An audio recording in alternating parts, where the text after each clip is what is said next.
ఏంటంటే ఇప్పుడు ప్రజల్లో మిమ్మల్ని చూసాను వాళ్ళ బుద్ధి రావాలి కనీసం మిగతా వాళ్ళకి కష్టపడి పని చేసుకునే వాళ్ళు ఇలా మొత్తం బంద్ చేసి వచ్చినప్పుడు వాళ్ళు చేపలలో ఒక్కరోజు మేము రోజు చెప్తున్నాం ఏంటంటే నేను హుజరాబాద్కి ప్రచురణ వస్తాను ఏదో పని మీద వస్తాను ఒక గంట కూర్చోలేదు పావు గంట కూర్చోవాలన్నా కూడా వాళ్ళకి ఆ టైం తీర్చలే ఉన్నారు. మనం రేపు అందరికీ వాసన వచ్చి చనిపోతే అందరం పోతాం. వాళ్ళు అది దీనిలో భాగంగా ఏంటంటే ఉన్నారు ఎమ్మెల్యేలు మంత్రులు అందరూ వస్తున్నారు కానీ వాళ్ళ శక్తికి మించి పనిచేస్తలేరు.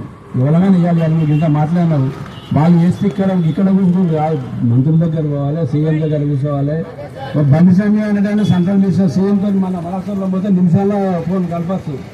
వాళ్ళు అది చేయాలి కానీ గీడ ప్రజలను మభ్యపెడితే ఏమొస్తుంది?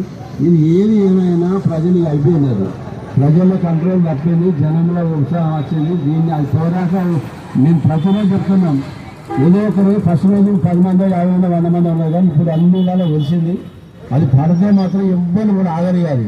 అది ఉత్పత్తి మొత్తం జనంలో రెవల్యూషన్ వచ్చింది. నాయకులకు అన్ని పట్ల నాయకులకు రోజు చెప్తున్నాం, ఈ సమయంలో చెప్తున్నాం. మీరు ఎంత త్వరగా మీరు నిర్ణయం తీసుకొని దీన్ని వ్యతిరేకంగా రద్దు చేస్తేనే మీరు మీ భవిష్యత్తు ఉంటుంది. లేకపోతే ఇంకో నెలకు 2 నెలలకు ఎంపీటీసీ ఎలక్షన్లు వస్తాయి. మీకు పుట్టగతులు ఎవరికైనా ఏ నాయకులకైనా ఏ పార్టీ వచ్చినా కూడా ఉళ్ళలో అంటారు జనం. అది వాళ్ళకు అర్థం చేసి వస్తారు. నెల 2 నెలలు ఉన్నాయి ఎంపీటీసీ ఎలక్షన్ రాలేదు. ఇప్పుడు 3 రోజులకు ఒకసారి దాన్ని ఒక పావుగంట కూర్చున్న డంపింగ్ యార్డు పెద్ద గోల్కొండ కోట ఎంత ఎత్తున్నదో ఆ జవహర్ నగర్కి ఎత్తు అంతున్నది. ఆ గుట్ట చెత్త గుట్టాల్సి ఇస్తాను.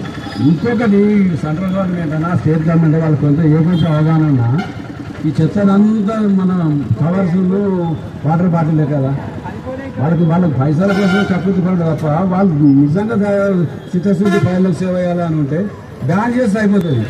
ఇంకా చెత్త రాదు 50% చెత్త తగ్గుతుంది.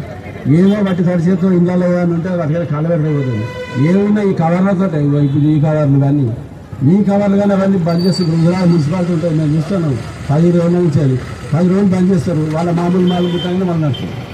ఇది దేశంలో వాళ్ళు ఒక హుజరాబాద్ సిరిసిల్లనే అంటారు. దేశంలో వాళ్ళు బ్యాన్ చేయాలి. ఎందుకు కాల్చిన కవర్లు బట్ట కవర్లు ఉంటాయి కదా అది వాళ్ళు నిర్ణయం తీసుకోవాలి. కానీ భారతదేశంలో ఈ 4వ జవహర్ నగర్ ఆ జవహర్ నగర్ ప్రపంచంలో అది వేస్ట్. దీంతో ఏం లేదు. అది చెత్త పెడతారు, ఏడాది నడిపిస్తారు, 100 కోట్ల రూపాయలు సబ్సిడీ పెడతారు, అవసరం పడతారు.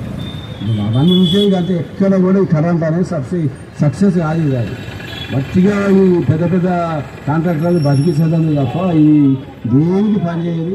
ప్రజలను ఇబ్బంది పెట్టాడు, పెద్ద కట్టడం బతికిస్తాడు. ఈ నాయకులు ఆగి ఎంజాయ్ చేస్తారు. ఎవరైనా పర్సెంట్ వాళ్ళు ముడితే శాంక్షన్ అయినాక మన అదృష్టం ఏంటంటే ఇంకా